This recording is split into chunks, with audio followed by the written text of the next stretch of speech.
prepared journal entries to record the following merchandising transactions of Flora Company, which applies the perpetual inventory system, and they give us a hint.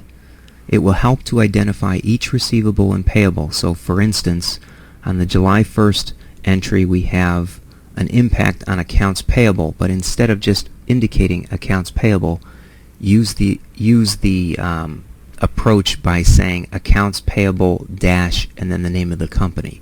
So accounts payable Arch. Alright, the July 1st entry says purchased merchandise from Arch Company for $6,700 under credit terms of 3/15 net 30 FOB shipping point, invoice dated July 1st. To record this entry, we debit merchandise inventory for $6,700 and credit accounts payable dash Arch in the same amount. On July 2nd, we sold merchandise to Driver Company for $950 under credit terms of 3/10 N60 FOB shipping point, invoice dated July 2nd. The merchandise had cost $558. Using the perpetual inventory system, we have two entries that we need to make to record this transaction. First, the sales transaction, where we debit accounts receivable dash driver for $950 and we credit sales in the same amount. Then we need to record the cost of the goods sold along with the relief from inventory showing that the inventory or the items left inventory. So we have a debit to cost of goods sold at cost of $558 and a credit to merchandise inventory for the same amount. On July 3rd, we paid $110 cash for freight charges on the purchases of July 1st. To record this entry, we treat the freight as a cost of merchandise inventory. Freight in, the cost of delivering freight to us, is considered part of inventory. So we debit merchandise inventory for $110 and credit cash for the same amount. On July 8th, we sold merchandise that had cost $2,000 for $2,400 of cash. So we debit cash for $2,400 and record sales by crediting it in the same amount. Then we record the cost of goods sold. They told us it was $2,000, so we debit cost of goods sold for $2,000 and credit merchandise inventory for the same amount. Next, on July 9th, we purchased merchandise from Q Company for $2,400 under credit terms of 3/15 net 60 FOB destination, invoice dated July 9th. So on this one, we debit merchandise inventory for $2,400 and we credit accounts payable Q. On July 11th, we received a $400 credit memo from Q Company for the return of part of the merchandise purchased on July 9th.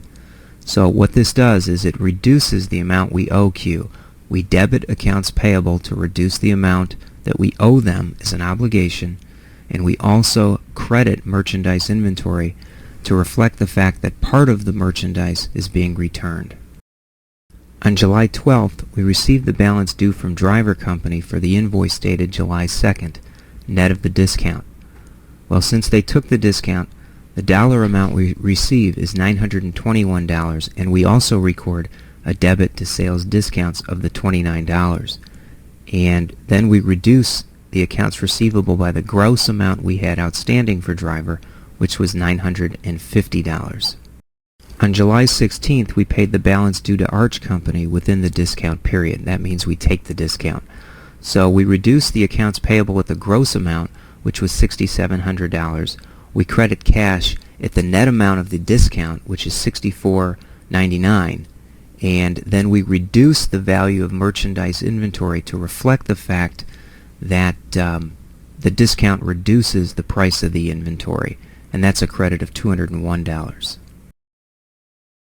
On July 19th, we sold merchandise that cost $1,000 to Certus Company for $1,500 under credit terms of 3/15 net 60 FOB shipping point, invoice dated July 19th. Well, to record this entry, we have to reflect the sales as well as the costs. So we debit accounts receivable Certus for $1,500 and credit sales. On the same day, we debit cost of goods sold for $1,000 and relieve inventory by crediting merchandise inventory for $1,000. On July 21st, we issue a $250 credit memo to Certus Company for an allowance on goods sold on July 19th. To record this entry, we show a debit to sales returns and allowances. Keep in mind that reduces net sales by $250, and then we credit accounts receivable Certus by $250 to reflect the fact that they no longer owe us the full amount. They're getting a $250 credit. On July 24th, we paid Q Company the balance due after deducting the discount. So if we deduct the discount, the net amount we owe is only $1,940. We reduce merchandise inventory by $60 as well to reflect the fact that we're taking the discount, and now we need to reduce the cost of the merchandise inventory by that amount. We debit accounts payable Q for $2,000 to show that we no longer owe them the $2,000. On July 30th, we received the balance due from Certus Company for the invoice dated July 19th, net of discount. Now, in this case, we would debit cash for $1,213, and you may get a difference of $1 or $2 based on rounding and how you calculate the discount. We credit accounts receivable for the gross amount of $1,250, and our calculation comes up with sales discounts of $38. We debit the sales discount account, which reduces sales, to reflect the fact that we permitted Certus to take a discount, and they went ahead and did take that discount.